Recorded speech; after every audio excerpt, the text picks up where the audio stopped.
we changed the way books were produced in India, not with respect to just bookbinding, but also what are the other factors that impacts making a good book.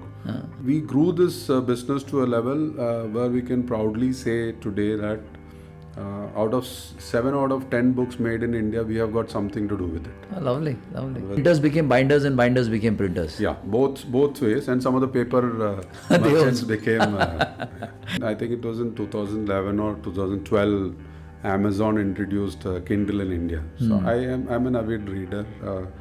I had a look at the Kindle with a distance, and then went close to that and started reading a book using that. And then immediately decided I need to find another source of income.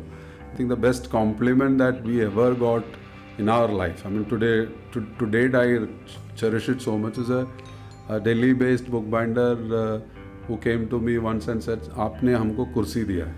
Lovely. So I don't think there that's is so nice and so impactful. Yeah.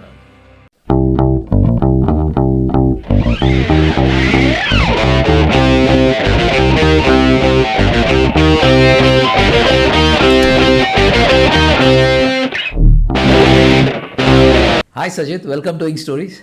Thanks for this opportunity to speak with you. Yeah, it's a pleasure. I was just kind of calculating the number of years that I've known you. It's been more than 15-20 years. Yeah. We've been hearing about WellBound then, and now a lot of other companies that has joined the bandwagon. So we are here to talk about your story, know about your phenomenal journey and the kind of impact that you are making into this industry in India and now also globally. Yeah. So are we all set? Can we start? Yes. So first things first, I think I know Sajith as the promoter of WellBound, and now you have Impel, Instell, and a couple of other companies. So if you would like to give us a background in terms of what this all is and how did it all start?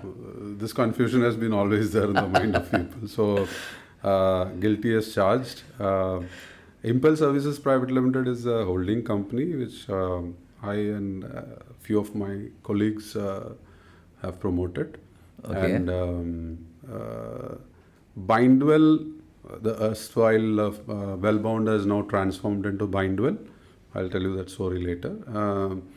And Stelda are the two brands or subsidiary companies that we hold, each having different footprint and different industries, entirely different kind of industries to handle. But there is an underlying commonality between the kind of technology that we are offering the customers, which is paper and edition. Okay. So you said that you're going to tell about that story in terms of the transformation, about the names. So we used to have, WellBound is what I and a couple of partners based in Kerala had started long ago. And we had our journey of bringing in automation into what we call as post-printing or book binding. Okay. And we worked with publishers, we worked with textbook corporations, we worked with printers and binders to change the landscape of how books were being produced in India. Not with respect to only the machines. We also supplied the adhesives with the support from our adhesive manufacturing partners. Erstwhile it used to be Hindustan Lever, and then they moved into ICI, and then that was sold to Henkel. So currently we are partners of Henkel. So we have stuck with our adhesive partners. And we changed the way books were produced in India, not with respect to just bookbinding, but also what are the other factors that impacts making a good book, be it paper, be it the method of printing, be it how the planning was done. And we grew this business to a level where we can proudly say today that out of 7 out of 10 books made in India, we have got something to do with it. Oh, lovely. Whether it is having supplied a machine or having provided services as a consulting company or as an adhesive supplier. Lovely. So you also have consultancy Some of our large customers engage us in consultancy for understanding how to improve their current productivity Lovely. And quality. Lovely. And how to reduce wastage and things like that. So we have a team of people under my colleague Suresh, Lovely. who handles this part of. Lovely. Yeah. So, you mentioned about the history while we were, before we started this conversation live, about binders being the last in the value chain, and printers being separate and publishers being separate. And how has been the evolution? If you can just throw a light around that for people to understand a little bit more. When we started entering this market in early 90s, 92, 93, where we walked the market in the publishing hubs like Daryaganj, which is like the last street of book publishing. And so publishing is a very complex business. It's not very easy. You need to have the content ready, and content means handling a lot of authors. And if you're an educational publisher, then you need to look at syllabi, coordinate with government, and then create the content, and then you get it into a form of books. Then, today there are multiple media of doing that, but earlier it used to be only books. And then you need to distribute it and also collect your money, and so it's a lot of headaches involved in the whole publishing. So from the beginning, it used to be a kind of, except for few very large publishers. Those days it was like S. Chandan Company, Navneet Publications. Except for a few of them, almost all the publishers used to outsource their book production. Okay. Which would mean that you need to buy the paper, you need to print them, and you need to bind them. And then the days when we were walking the market in the initial days, these three were purposefully kept separately so that somebody doesn't have a complete control on the book. So I am the content owner. I buy the paper, and the paper distributor or dealer will supply to a printer, or probably the printer has to pick it up from the paper trader. distributor. And then after printing, it goes to a bookbinder who will have very large facilities where somebody will be folding the sheet into what we call as a signature or a form, and then they are collated and bound either manually or using semi-automatic machines, and then sent out back to the publisher. So the publisher kept complete control on that process, so that piracy would have been a large challenge for them. But that is completely changed now. The way the book publishing has evolved, today the publisher outsources everything to the printer or print partner, who even takes care of the trust in the printer has gone manifold. Yeah. And what would be the reason? I'm sure. I think it's a realization that you've dealt with somebody for a long period of time, and they are also looking at growth. Consolidation of these activities. I think our printer friends became solution providers to the publishers and told them, we can give you the solution. Absolutely. So they became. I remember. I think it was Sunil Goyal of Gobson's paper merchant by business, and he probably got into book printing and then also set up his bindery. He was one of our earliest customers, and he was one of the first to tell the publisher, why do you want to do all these things separately? We will do everything. Lovely. We'll procure the paper, print, bind, and then supply it to you on unit cost, which made life very easy for publishers. True. And publishing, what the most critical thing is time. Now, if you have a bestseller, like when the Steve Jobs autobiography hit, they never expected it to sell as many copies as what finally it sold, or let's say Harry Potter books and stuff like that. So in a quick time, they had to turn around more books and then bring in. Yeah. So to have a very strong print partner with end-to-end, starting from pre-press to bookbinding, became very important. Yeah. So I think those kind of events finally ended up in publishers saying that let me trust in one partner or a few partners who can do the whole thing end-to-end, which reduces the wastage, which reduces, and these are, you're dealing with businessmen, so there's no question of trusting their. So printers became binders and binders became printers. Yeah, both ways, and some of the paper merchants became. They realized the kind of volumes. So it's that like they a value could- addition. Value addition. True. Totally. So, did you find any resistance early on in terms of those days when binding was not the way it is today? Yeah. So, tell us something around or some story around that, the early days of how people transformed into the binding that it is called today. Yeah, bookbinding was like, you asked a question, right? Bookbinding was considered as the dark area of the book publishing value chain. It used to be like, we know it's there, but it was the most crucial one. Any mistake which happens in binding would, ensure that the book falls apart.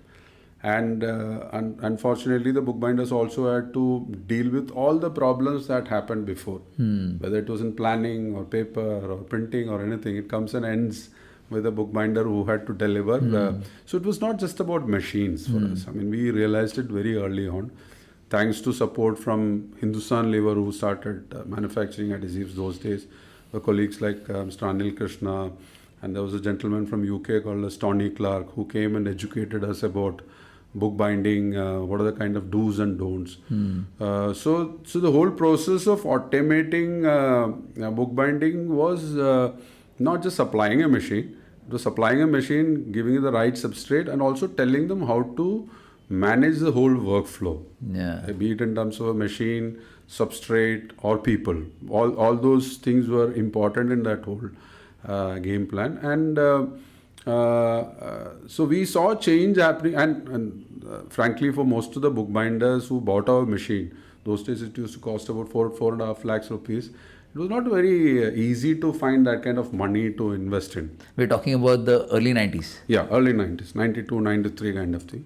And but finally, when they did it, that took them to a different level. So I still remember days when publishers in Daryaganj used to prefer the printers to go and sit with them, or have a paper supplier come in and have a coffee with them. And the binder was the last. So you could see a binder standing outside the cabin waiting for the publisher to. So that changed. So I mean, I think the best compliment that we ever got in our life. I mean, today, to date, I cherish it so much. Is a Delhi-based bookbinder who came to me once and said, "Aapne humko kursi diya hai." Lovely. So I don't think there that's is so nice and so impactful, huh? Yeah. So that's what we could do. Lovely. And many of them turned. I mean, the bookbinding investment per se was not as heavy as printing machines, but many of them could go back and put the printing machines They and could then think become. large So then printers. now the printing has become you need to print, bind, and deliver. So it's also like you warehouse for them. Logistics There are and some all of our customers who also deliver based on the requirement to the end user or to Yeah, the I'll come to distributor. that. I mean, in terms of the digital thing. Yeah. I mean, one part, because we've known about your organization for so many years. I'm sure people who are listening to this would want to know about Sajith as a person. Where did it all start? Where you were born? Your journey? A little bit about your That's personal pretty life. boring. But people have to know that. So I was born and brought up in Ernakulam, Kochi, in Okay, Kerala. okay. I had education till my 12th standard in Kerala itself, and then I moved for doing my engineering to a place called as Warangal, and in those days it was called as REC Warangal, and I did my mechanical engineering. There was nothing mechanical or machine in that interested me. It was basically that you needed to get a job. So those days, True. mechanical engineers used to get more opportunities for getting a job. Somewhere during 2 years or 3 years into the college, I realized it will be very difficult for me to work under somebody. I used to always dream about things which would make money. Innovations. As honest as one can be. That's nice. Yeah, innovation things which is not available. So those kind, and not much you could read or understand about how entrepreneurship was and stuff like that, because you come from a background which was purely academic. My father everybody else in the family used to be teachers. So I mean, it was not like, and business was not considered the best thing to do. Yeah. And it was not flashy then. Absolutely. Unlike today. And but in my final year, then I decided I'll probably work for a company which will help me. I used to tell my friends, but then none of them believed that I'll become an entrepreneur. They only consider me as a lazy guy. So, I said I'll probably work for a company which will let me learn things at their cost. So you don't have money at home to invest in a business. So better start, earn some money, invest something somewhere in stock markets or something, get some money and then get into a business kind of thing. So I worked for a Hyderabad-based company for 4 years. And they helped me get the experience of starting a branch. So I went and started a branch, and so that was a kind of trust. So I mean, this is an IT company. So those days also, so mechanical engineer got into the IT industry. But I was in sales. Basically, I didn't understand either IT or mechanical. So the only thing I could do was probably go and talk to somebody and convince them for buying something. And the perspective customer came in from there. I mean, till then I used to think that sales is like, going and talking about a product and coming back. And then maybe negotiations, closures and stuff like that. But when it was working for an IT company, we never had a 100% complete product. There was always a back and forth after you supply the product to the customer. You come back and then talk to your R&D guys to, tweak it further and stuff like that. And then you need to, influence your service engineers to ensure they go and ensure that the machines are up and running. So a lot of managing things for your customer. So that was a phase where I could understand that all about, and the trust once you get from a customer, then they stick with you. I mean, then the rest of the things do not matter much. You may not be making the best of machines, you may not be making the best of solutions, but your service is what matters. So that learning came from that company. So I worked for a company for 4 years. So sometime during that phase, they also developed a product for desktop publishing. Okay. So that's how you got So you got exposed. So then the publishers came in as a customer, whether it is a newspapers or publishing houses based in South. I was managing the South sales. True. And you got an exposure to educational publishing. You got an exposure to books. I mean, those days, TV had just started becoming relevant in your life and available also. But books used to be a pastime for people. Magazines, a lot of magazines. I mean, today you don't see many of them. All that things happened in those phases. So it needed a lot of composing of pages. And Apple Macintosh, they were the leaders in doing that. But when it came to the vernacular languages and fonts and things like that, Indian companies, they were also startups those days. I mean, we did not have the name called a startup. Those companies had that kind. So Sonata was one company. Sonata Software? Yeah. Sonata was Pune based, no? No, Sonata, I don't know. I mean, Sonata was in Bangalore during my time. Okay. So, and then this company was called as Vision Labs. Okay. So we were all in that space developing software for publishers, and based on how good your font looked in that language. So that was my tryst with publishing. Early exposure to publishing. But then why did you pick machines? I mean, any specific reason that you thought that publishing, you were in the software side selling, so you could have moved into IT. How did you get into machines and the mechanical part of it? What was the inclination? So like I said, I was definitely not because I'm a mechanical engineer. Definitely not for that reason. Machines per se was not the first choice kind of thing. I mean, and even publishing was not the choice. I was always interested in building scales in chemical industry kind of thing. I looked at a lot of products for textile coloring, textile addition and stuff like that. Looked at it. I mean, there were, those project reports available. Then you start daydreaming. You'll have a plant making so much, and then it grows every year on year. So tried my hand, not starting something, but going deep into understanding, probably trying to look at partners who are in those spaces. But something did not work out, and finally what worked out was, then the itch becomes so much that you need to start something, otherwise you need to do something as of tomorrow. That is how the entrepreneurial itch is, and then you have to start up something, and then this opportunity came up. I met my erstwhile partner in Kerala. They were selling our products or software for the publishing industry or print industry. So they were getting into manufacturing of machines, and I realized books are a good segment to be.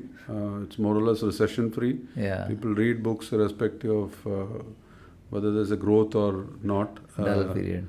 So that is how I got into. Okay. Lovely. In terms of, your organization has had phenomenal success over the years. So has there been success only, or you have faced challenges in terms of things which you would want to highlight for our listeners to understand the way your organization... I'll separate myself, me from the organization. Failures for an entrepreneur is part of life. If you don't fail, you don't learn. So if I would have done 10 things, maybe 1 or 2 are successes, the rest are all failures. It's only given me experience. But as the organization is concerned, we have had challenges, but we have not, I cannot say it is any failure per se or not. It's been profit making since the beginning, and every year we have grown. Nice. And the most important thing that we realized, like what I said, the customer-centric approach we started having from the beginning is, we put customer in the center. Whatever he or she needs, be done. What it costs at that point of time, we never bothered. Even today, that is a kind of situation. So that helped us.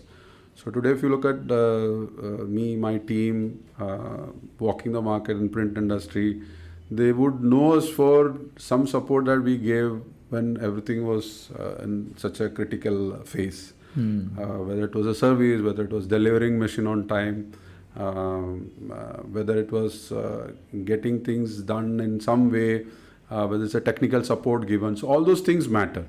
So as long as, my strong feeling is, once you have identified a field where there is requirement and where there are growth opportunities, as long as you remain customer centric, nothing can fail you. No, actually, while listening to you, I realized that customer centricity is a very core part of any business. Yeah. If once you have the customers at the center and then you plan your things around it, there are very less chances that you would fail. Yeah.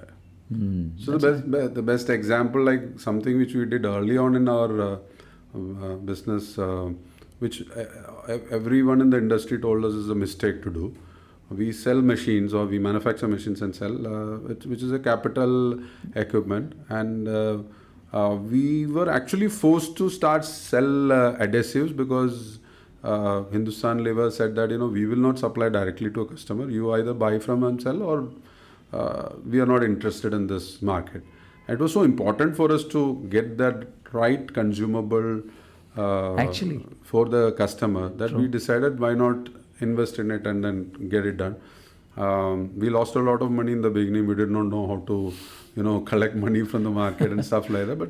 But if we had not done it, probably the machine sales wouldn't have taken off. So did you approach it as a capital equipment seller or as a consumable seller, or you had another approach or another model? We only looked at it, everything as services. Supplying a machine is a service. So you didn't look at it as a consumable? Is a service. Everything is a service. I think if look at customer, what does he or she needs? He wants something to be done, and the support to be given in terms of machines, services, consumables. And if there is one person or one company which can be dependent on it, why not? Lovely. Actually, that makes a lot of sense. And for people, when they say no to a business, I think this should come as a very handy reference point that if you are going to say yes or no to a business, think about whether it's going to be complementing your customers' Think only about day-to-day customers. operations. You're absolutely right. I mean, think about whether it is going to benefit your customer. Anything is not, then it's better to walk away. Then walk away from it. Yeah.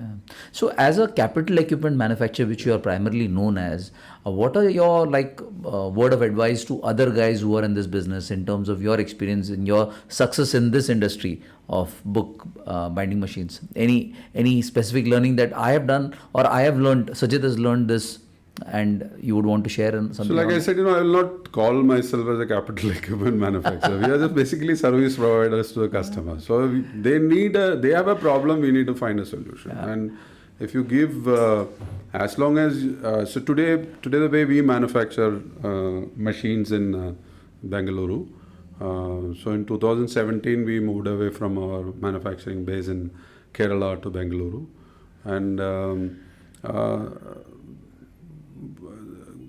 one way we are dealing with vendor ecosystem in Bangalore, which is far ahead of what we could have before. We're supplying to defense establishments or ordnance factories or very, very high-end engineering. So the way we look at our business is, we both for packaging and bookbinding. That's why I said, we're not capital equipment manufacturer. We do things for our customer, and customer requirement is what we call as a concept, and that the problem is on the one side, and the other side it's a solution. Once a solution is made, then there is a design team which puts it into a kind of a physical form. The shape is given by the design team, and then an engineering team comes and says that maybe we need to use this material, we need to do this. We can probably use something which we already have it so that we can optimize things. And then from there onwards, we don't do anything. It goes to a vendor. Then the components or parts are made by strong vendor partners, and those parts then come back to us. Then we do the assembly. Okay. We do the testing and then ship it to the customer. We have connect to the customer both in terms of sales and service. So customer is the most important part.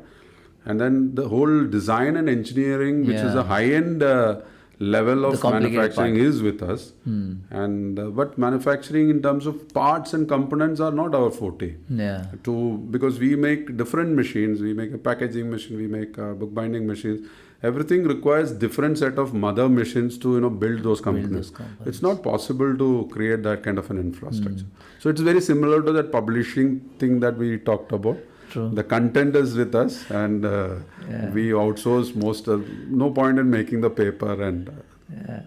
Makes sense. Actually, I mean, I think the word of advice, if I learned 2 cents from this, is that service. If you understand your customer well and you're giving him that service, and then you sit back and see what you can do well and what you can outsource, and give the entire solution to the customer, so the customer doesn't have to bother about that part. Absolutely. If we were to put up all these machines and build it ourselves, it would have been the most expensive machines. So that's and then if we needed to scale up and things like, everything would have been a problem for us. True. So that's it. Yeah, great. I think moving ahead, what I was eager to ask you about, with advent of IT so deep into almost every people's hand in India today, with data is one of the cheapest in the world. How do you see the book publishing industry or the allied industries in which you are operating? How do you see the future of it? Yeah. So in I think it was in 2011 or 2012, Amazon introduced Kindle in India. So I'm an avid reader. I had a look at the Kindle with a distance, and then went close to that and started reading a book using that. And then immediately decided I need to find another source of income, because if we are having such a large team, we need to find something else, because it looks like the writing is on the wall for what books are as we know it. And then we looked at other opportunities, like that is how we got into packaging, end of line packaging, where we have solutions which handles the corrugated boxes, open them up, put the product into that and seal them. So these kind of alternate business thoughts came in because we understood paper and we also understood adhesion. We knew how to fold paper, we need to crease paper, all that kind of technology, whatever we used in bookbinding, we extended that into packaging, but it took some time to establish that, and I would still rate it as a startup because we are, though the solution that we provide in Stelda helps the consumer brands protect their products, provide security, it provides more strength, and it's more sustainable than the existing methods, and there is long-term savings as well. But it's still in a mode of, I would strongly say it's still like a startup because we have only got few brands who have signed off in this kind of a concept. It will take time for people to... It will take. Because the change in, it's like, shifting so many machines, I mean, you can't have the entire ecosystem needs to be changed. You can't have one factory producing, let's say, chips to use this, and some other factory of their own doing it in a different way. It takes time. So basically what I understood from you with the earlier conversation that we were having is this is going to be replacing those BOPP tapes, your knowledge of adhesion and so paper. We provide what is called an end of line or the case packaging solution. I mean, the corrugated boxes, as we know, are called as shipper cartons or cases in the packaging world, and to form a case, to put a product into that, to seal them are technologies that some companies focus on. So we are in that space, but we are using only hot melt adhesive to seal them. Again, adhesive. Yeah. So that comes with our partnerships, strong partner like Henkel, and also our experience. That is in our DNA. So you asked me the question about books being relevant. So post-COVID last year, 2022-23, Stelda, the packaging division that we have, is still a startup, like I said. But that was the best year we had in bookbinding in 30 years. Oh, lovely. And what would be the reason? I mean, I hear this story from many people saying that particular year or the year following, the COVID was really good. I mean, how did it happen in your industry? I don't think COVID would have had an impact in terms of that one particular year, but we are seeing that same trend happening in this year also. So last year would have been a kind of, fall through into the next year kind of thing, but we are seeing it in this year also. So for books have changed. You're right, data is available in different formats today, and to take the story of Kindle, which brought in ebooks and helped publishers position their books available in an electronic format also. But what Kindle did or e-readers did was it increased readership. So earlier, if I was reading a few books, I started reading more books because I could carry more books with me, and that helped also finally sell more physical books. So there was a decline in physical book sales in US and developed market for many years, but then it started picking up again. And during COVID, I think books publishing industry also had their best year because people had not much things to do at home. They read more books. But what we see books are as part of education. So today we feel we are part of educating India. We are one of the main reasons why, along with our partners and with our customers, India is the largest consumer of books. India is probably the most cost-effective manufacturer of books. Lovely. And a lot of that credit should go to the Indian printers, paper manufacturers, and also suppliers like us who work together to make education affordable for the masses. Roughly about 2.5-3 billion books are required for the textbook in India every year. No. So unless we work together to make, and many states or many places it is distributed free of cost or at subsidized cost. So we are in that space and it's only growing. So we don't see any degrowth happening in education per se. And along with our focus on providing services, we are a large part of most of the books made in India. And India is also a good book print exporters to many English-speaking countries as well as to Africa. So there is growth happening there also. So though we did away with telephone directories, a lot of those magazines. But newer applications have come in to replace them in larger volumes. And the sheer growth in volumes of education. India was a young country, and then we grew year on year because there were more children joining schools. And stuff like young population. Yeah, and COVID helped in re-establishing the fact that till a different generation comes, which doesn't get exposed to books in the beginning itself. Even today, we find it easier to read a book and remember, to make a note of it and then reproduce, as compared to our online experience. Because in online, we are doing multiple things. Yeah. So the focus is chance not of so distraction much. is very high. Distractions are very high, and particularly the even including the millennial parents today do not want their children to be exposed to digital beyond a certain. So books are here to stay. I don't know how, and I think education will be the largest contributor to this journey.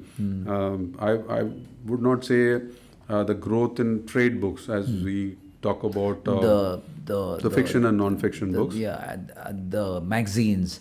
Magazines are definitely declining, and the other books, annual reports. Those are it's all gone. But if you look at the number of books printed have gone up. So that's all driven by education. Yeah, that's right. So it's basically recalibrating the industry into newer areas. Yeah. Probably some have degrown or gone to zero, and some have grown exponentially. Yeah. And the third category is evolving now. I mean, we had the kind of trade books, academic books, and education. Now, based on how the book is dispensed. I mean, if you look at it, when I talked to large publishing multinational corporations managing director, so he said, Sajith, what has changed is the way books are distributed more than anything else. Okay. Earlier, we used to have bookshops like Crosswords or things like that. True. And now the largest customers for a publisher is Amazon or Flipkart. Yeah. So these are the retails have changed in that online fashion. retailers. Yeah, and the way they distribute books they are not printers. They are not. They don't warehouse books most of the time. So based on the requirement, books are either produced, which what we call as books on demand.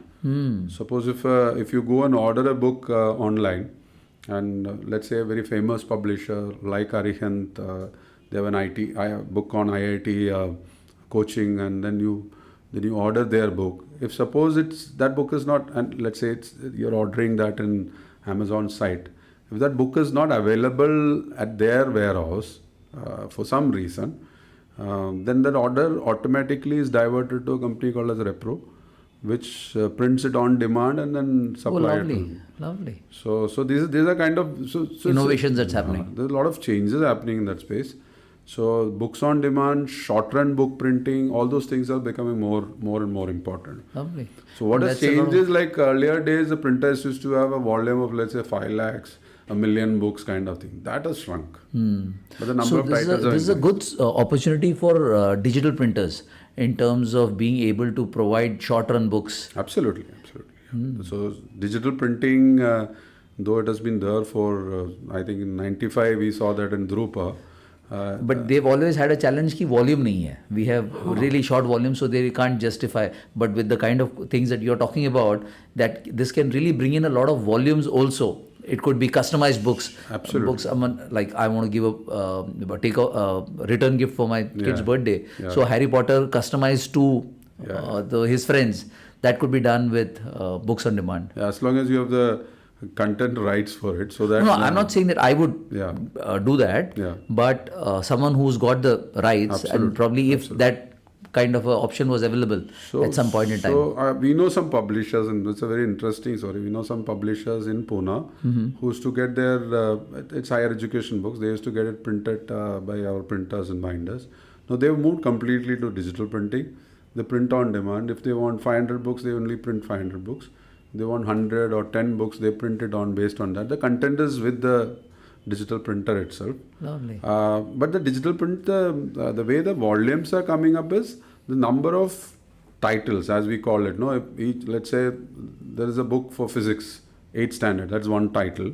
And then there's a chemistry, which is so those things, their variants have started increasing. Yeah. So something which is done for Manipal will be different from what is done for somebody else. Otherwise, the whole country would have one book, and now probably so now you can have those variations. Those things have changed. So the cumulative numbers are good for a business to thrive. And we are seeing a lot of demand happening from such short-run digital printers in India. It could be a small Xerox shop. So there's a walking customer. You, like you said, you talked about a return gift, which is a trade book. You could write your experience or your this thing to a short book, distribute it to 10 of your friends. True. Or you could and there are a lot of publishers now available who would want to do that for you. Absolutely. So those kind of things are on the increase now. Lovely. Yeah. Thanks for giving this perspective on the book publishing industry. I didn't know so much of it, and I'm sure a lot of people who are not from this industry would love to hear what you had to say. On the paucity of time, I would want to move this towards the last two questions we generally have for all our guests. Yeah. And the first one is like, how did you find this podcast? What do you think about this concept? Because it's kind of the first time that's really happening. And what are your thoughts around this? No, I think it's new for our industry, so it will take some time to settle in, frankly. But it's good. I think it's also getting to know more people, getting to know their stories and the kind of fun they had. I would not call it challenges in Nice either running a business or nurturing an ecosystem. We are no more looking at machines or customers, its employees, their families, vendors. Or being how impactful that you were in terms of giving binders a place to sit across publishing. We all play a part in how the country is built or things like that. Sure. And we are looking at taking both our businesses, be it packaging or bookbinding. I mean, so one of the pride facts that we have is we used to look up to a very large company based in Germany who was like our we used to look up to them to how to build machines, and we were nowhere close to them in terms of the technology and stuff like that. And then due to mergers happening with another company of a similar kind of size, the CEO of that company has now joined us as an additional director in our company. Lovely. So that is how important India has become. I'll not say it is our rest of the world. You're seeing either degrowth or flat growth. Well, as India has become a very important player in the global economic. Yeah.